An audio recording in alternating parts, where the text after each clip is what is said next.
What if I told you that running is actually making your belly fat worse? Most people believe that more sweat means more fat loss, but biology disagrees completely. Your body has a hidden defense system that protects belly fat from almost every workout you do. And the frustrating part is, the harder you push, the stronger that defense system becomes. I spent years doing everything right: the sprints, the HIIT, the grueling morning cardio sessions. My arms got leaner, my face got sharper, but my belly stayed exactly where it was. That is not a willpower problem. That is a biological problem that nobody talks about openly. Today I am going to show you exactly why walking beats running for burning stubborn belly fat. And not just any walking. A very specific 3-rule protocol that manipulates your metabolism directly. But first, you need to understand why your belly fat is so much harder to lose. Inside your fat cells, there are tiny receptors that act exactly like light switches on a wall.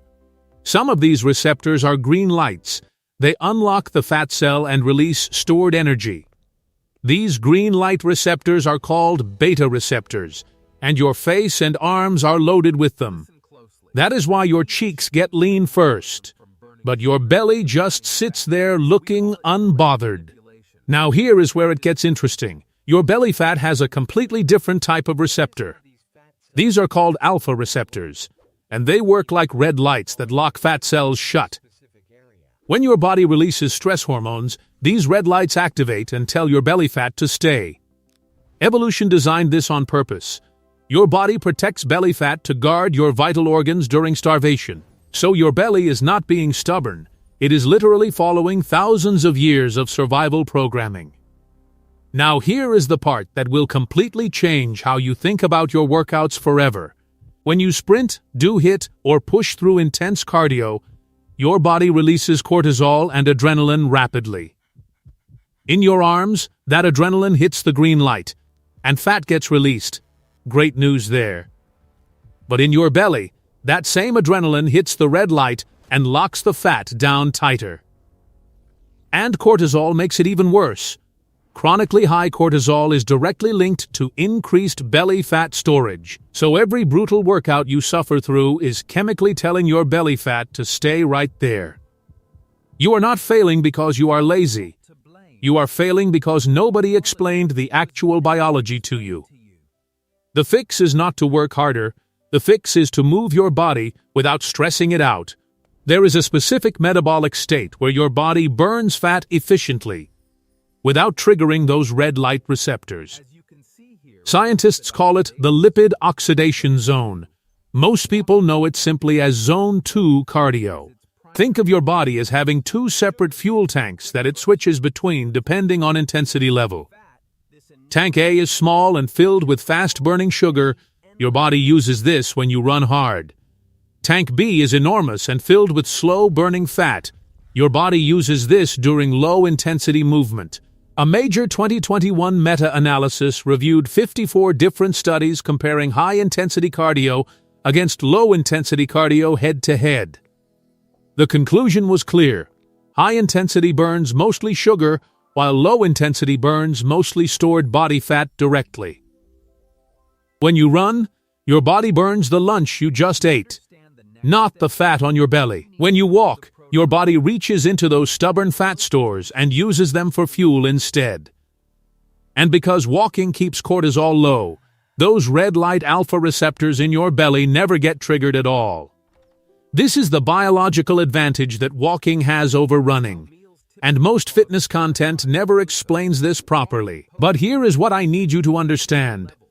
Not all walking produces the same fat-burning results. There are 3 specific rules that separate casual walking from a metabolic fat-burning protocol that actually delivers results. Rule number 1 is what I call the postprandial trigger, and it is the most powerful rule here. A study published in the journal Diabetes Care found something that completely changed how I approach fat loss daily. Walking for just 10 minutes immediately after eating creates dramatically better blood sugar control than walking at any other time. Here is why that matters. When you eat, your insulin spikes to store that food as energy. High insulin means your body is in full storage mode. Fat burning is completely impossible during this time. But when you walk immediately after eating, your muscles absorb that blood sugar before insulin can store it away. You blunt the insulin spike, you shorten the storage window, and you force your body back into burn mode faster. So your new rule is simple. Take a 10-minute walk after every single meal without any exceptions. Breakfast, lunch, dinner. 3 walks, 30 minutes total.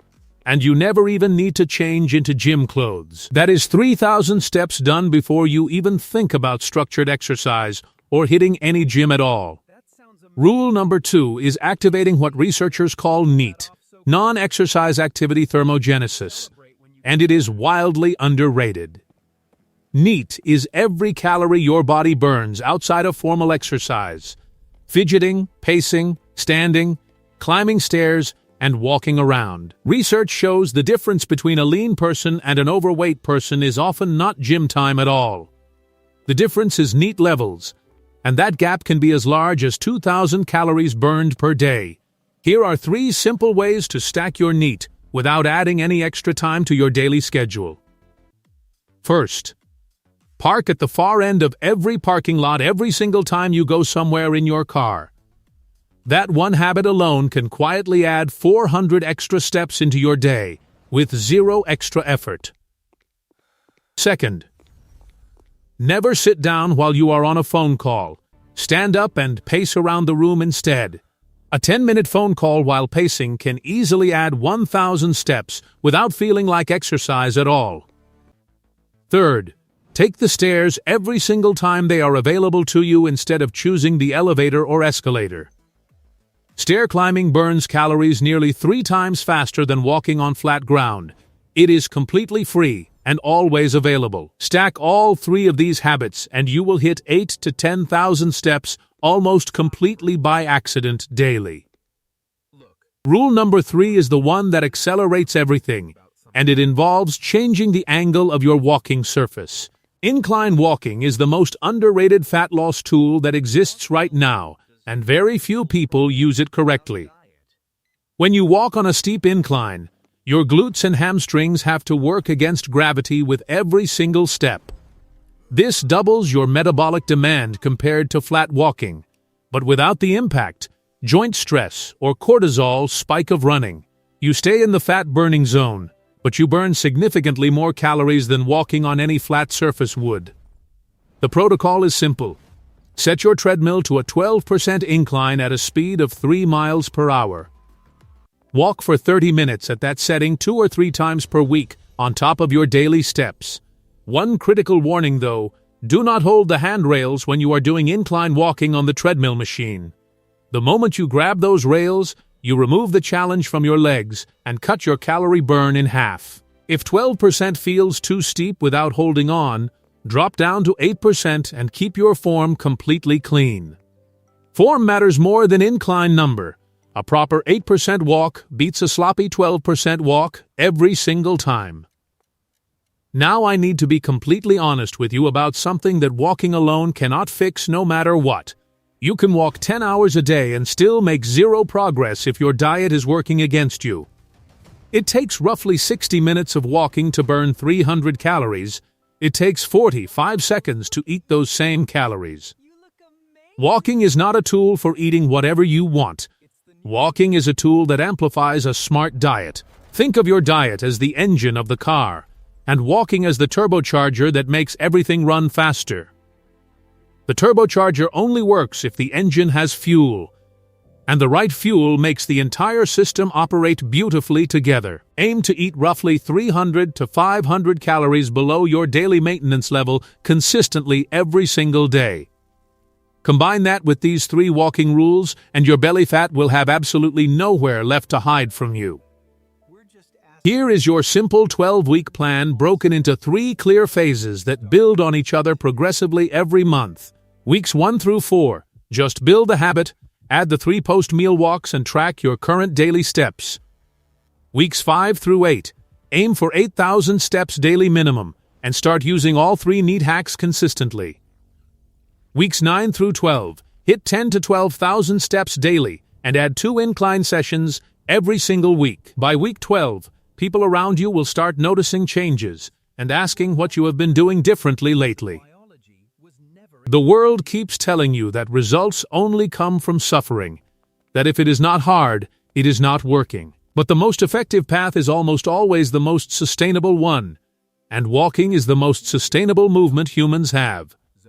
It lowers stress, clears your mind, protects your joints, and burns stubborn belly fat better than almost any other exercise. Start today. Just commit to those 3 10-minute walks after your meals for the next 7 days straight. That is your only job this week. Track your steps, walk after every meal, and watch what starts to happen.